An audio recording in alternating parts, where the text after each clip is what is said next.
This is a story that happened to me not too long ago. It was Halloween.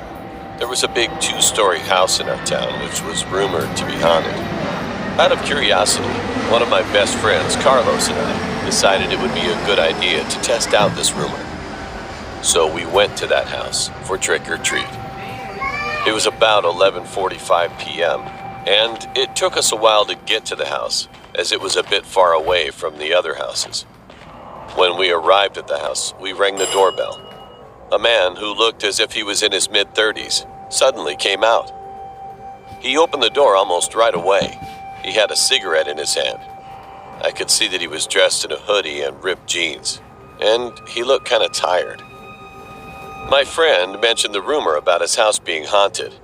We laughed out loud, but he didn't reply to anything we said.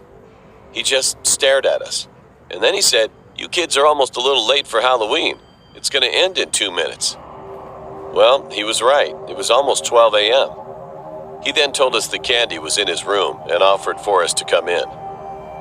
We sat on the living room couch waiting for the man who had gone upstairs. However, when he came back, he insisted on us going upstairs because he had Reese's chocolate, which was my favorite at the time.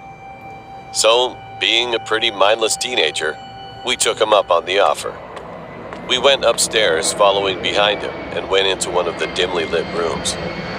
Right at that instant, I could see that there were a lot of different kinds of knives in the room. It looked as if the man were collecting knives.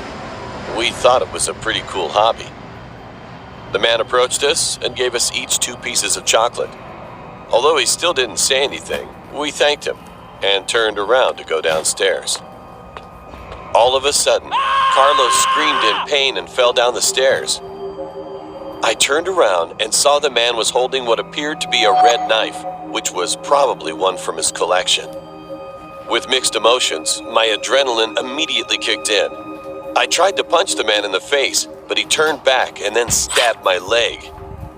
I barely managed to hold back the pain and literally knocked him out with 5 punches. The man collapsed. I took the knife out of my leg and started limping, holding Carlos in one arm. We finally escaped from that house. I could see that there was blood all over Carlos's back. With shaking hands, I called the police.